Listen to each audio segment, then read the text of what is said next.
Hi viewers, இன்னைக்கான வீடியோவில் என்ன நடக்குதுன்னு பார்ப்போம். வீடியோக்குள்ளே போகிறதுக்கு முன்னாடி நம்ம சேனலை மறக்காமல் சப்ஸ்கிரைப் பண்ணிக்கோங்க. வீடியோக்கு ஒரு லைக்னு தட்டி விட்டுருங்க. வாங்க இப்போ வீடியோக்குள்ளே போகலாம். நம்ம சிவராமன் ஊர் தலைவராக பொறுப்பெடுத்துட்டாங்க. ஊர் மக்களுக்கு நன்றி சொல்லிக்கிறாங்க. எல்லாருமே என்னையும் ஊர் தலைவராக ஏற்றுக்கிட்டதுக்கு ரொம்பவே நன்றி அப்படின்னு சொல்லிட்டு அங்கேருந்து கிளம்பிடுறாங்க. வீட்டுக்கு வந்ததுக்கப்புறம் ரகுராம் சிவராமனை ஒரு மாதிரி பார்க்குறாங்க.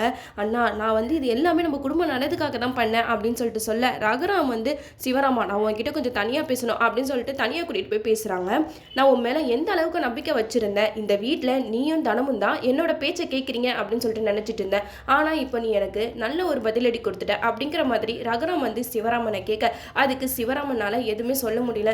அண்ணா, நான் இதை உங்கள் நல்லதுக்காக தான் பண்ணேன் அப்படின்னு சொல்லிட்டு சொல்கிறாங்க. அப்பா கூட ரகுராம் சிவராமன் பேச்சை கேட்குற மாதிரி இல்லை. மாயா ஜானகி இதை எல்லாத்தையுமே பார்த்துக்கிட்டு இருக்காங்க. நம்ம தானே சித்தப்பாவை பொறுப்பேற்றுக்க சொன்னோம், இப்போ அவரும் பெரியப்பா கிட்ட கெட்ட பேர் வாங்கிட்டு நிற்கிறாரே அப்படின்னு சொல்லிட்டு மாயா இந்த சைடு ரொம்பவே ஃபீல் பண்ணிக்கிட்டு இருக்காங்க. பத்மா, பார்வதி இவங்க ரெண்டு பேருமே ரொம்ப சந்தோஷத்தில் இருக்காங்க.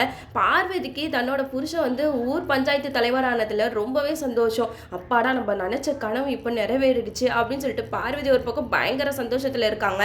இந்த பக்கம் மாயா கிட்ட கதிர் சொல்கிறாங்க, மாயா, நீங்களாம் எதுக்கும் கவலைப்படாதீங்க, இது எல்லாத்துக்குமே காரணம் போனா தான்.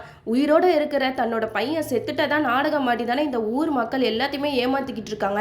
நம்ம அதை வெளியில் கொண்டு வந்துட்டா எல்லாரோட கோவமும் தணிஞ்சிரும் அப்படின்னு சொல்லிட்டு கதிர் மாயா கிட்ட சொல்கிறாங்க. மாயா ஜானகி இவங்க ரெண்டு பேரும் சொல்கிறாங்க, ஆமாம், இது எதுக்காவது நம்ம ஒரு முடிவு எடுக்கணும் அப்படின்னு சொல்லிட்டு உயிரோடு இருக்கிற கார்த்திகை எப்படியாவது தேடி கண்டுபிடிச்சி ஊர் மக்கள் முன்னாடி கொண்டு நிப்பாட்டி போனாவா அசிங்கப்படுத்தணும் அப்படின்னு சொல்லிட்டு இவங்க எல்லாருமே ஒரு முடிவு பண்ணுறாங்க.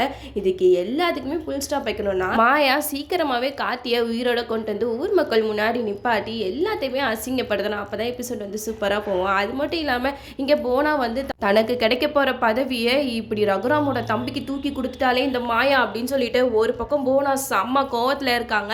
லிங்கம், பசுபதி இவங்க ரெண்டு பேருமே சொல்கிறாங்க, கவலைப்படாத, இப்போ தானே நம்ம ஆரம்பிச்சிருக்கோம், இனிமேட்டு அவளுக்கு நம்ம யாருன்னு காட்டுவோம் அப்படின்னு சொல்லிட்டு அவங்க ரெண்டு பேரும் தைரியம் சொல்லிக்கிட்டு இருக்காங்க. அதுக்கு போனா சொல்கிறாங்க, ஆமாம், இதே தான் நீங்கள் சொல்லிக்கிட்டு இருக்கீங்களே தவிர ஒரு விஷயமும் உருப்படியாக பண்ணுறதில்ல அப்படின்னு சொல்லிட்டு அங்கே லிங்கம், பசுபதி இவங்க ரெண்டு பேரையும் திட்டிட்டு இருக்காங்க. என்னதான் இருந்தாலும் லிங்கம் கார்த்தியை கொலை பண்ணுற அளவுக்கு போயிட்டாரு. இதெல்லாம் தெரிஞ்சு கூட அவரை கூடவே வச்சிருக்கிறது தான் ரொம்பவே ஆச்சரியமாக இருக்குது.